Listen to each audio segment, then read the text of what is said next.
شروع اللہ کا نام لے کر جو بڑا مہربان نہایت رحم والا ہے۔ کوہ طور کی قسم اور اس کتاب کی جو لکھی ہوئی ہے کشادہ ورق میں، اور آباد گھر کی اور اونچی چھت کی، اور جوش مارتے سمندر کی کہ تمہارے پروردگار کا عذاب واقع ہو کر رہے گا اور اس کو کوئی روک نہیں سکے گا۔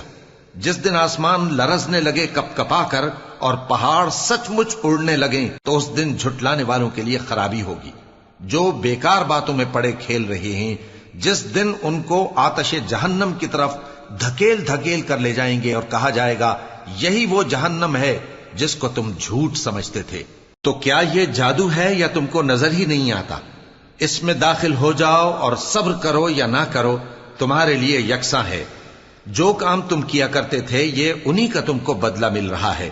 جو پرہیزگار ہیں وہ باغوں اور نعمتوں میں ہوں گے، جو کچھ ان کے پروردگار نے ان کو بخشا اس کی وجہ سے وہ خوشحال ہوں گے، اور ان کے پروردگار نے ان کو دوزخ کے عذاب سے بچا لیا۔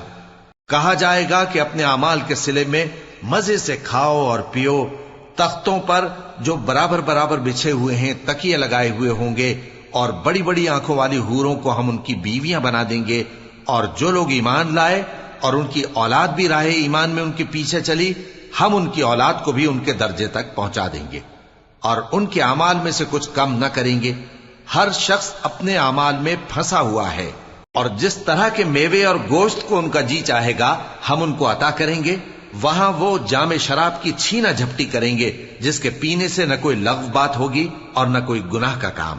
اور نوجوان خدمتگار جو ایسے ہوں گے جیسے چھپائے ہوئے موتی جو ان کے آس پاس پھریں گے، اور ایک دوسرے کی طرف رخ کر کے آپس میں گفتگو کریں گے، کہیں گے کہ اس سے پہلے ہم اپنے گھر میں اللہ سے ڈرتے رہتے تھے تو اللہ نے ہم پر احسان فرمایا اور دوزخ کی گرم ہوا کے عذاب سے ہمیں بچا لیا۔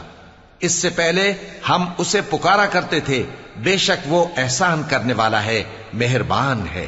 تو اے پیغمبر تم نصیحت کرتے رہو، تم اپنے پروردگار کے فضل سے نہ تو کاہن ہو اور نہ دیوانے۔ کیا کافر یہ کہتے ہیں کہ یہ شاعر ہے اور ہم اس کے لیے زمانے کی گردش کا انتظار کر رہے ہیں؟ کہہ دو کہ انتظار کیے جاؤ، میں بھی تمہارے ساتھ انتظار کرتا ہوں۔ کیا ان کی عقلیں ان کو یہی سکھاتی ہیں یا یہ لوگ ہیں ہی شریر؟ کیا کفار یہ کہتے ہیں کہ ان پیغمبر نے قرآن از خود بنا لیا ہے؟ بات یہ ہے کہ یہ اللہ پر ایمان نہیں رکھتے۔ اگر یہ سچے ہیں تو یہ بھی ایسا کلام بنا لائیں۔ کیا یہ کسی کے پیدا کیے بغیر ہی پیدا ہو گئے ہیں، یا یہ اپنے آپ کو خود پیدا کرنے والے ہیں، یا انہوں نے آسمانوں اور زمین کو پیدا کیا ہے؟ نہیں، بلکہ یہ یقین ہی نہیں رکھتے۔ کیا ان کے پاس تمہارے پروردگار کے خزانے ہیں یا یہ کہیں کے داروغہ ہیں، یا ان کے پاس کوئی سیڑھی ہے جس پر چڑھ کر آسمان سے باتیں سناتے ہیں؟ تو جو سن کر آتا ہے وہ کھلی سند لے کر آئے۔ کیا اللہ کی تو ہوں بیٹیاں اور تمہارے لیے بیٹے؟ اے پیغمبر کیا تم ان سے کوئی معاوضہ مانگتے ہو کہ ان پر تاوان کا بوجھ پڑ رہا ہے، یا ان کے پاس غیب کا علم ہے کہ یہ اسے لکھ لیتے ہیں؟ کیا یہ کوئی داؤں کرنا چاہتے ہیں؟ تو کافر تو خود داؤں میں آنے والے ہیں۔ کیا اللہ کے سوا ان کا کوئی اور معبود ہے؟ اللہ تو ان کے شریک بنانے سے پاک ہے۔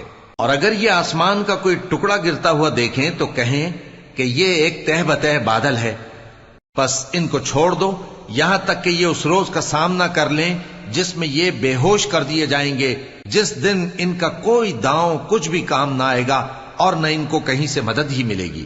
اور ظالموں کے لیے اس کے سوا اور بھی عذاب ہے، لیکن ان میں کے اکثر نہیں جانتے۔ اور تم اپنے پروردگار کے حکم کے انتظار میں صبر کیے رہو، تم تو ہماری آنکھوں کے سامنے ہو۔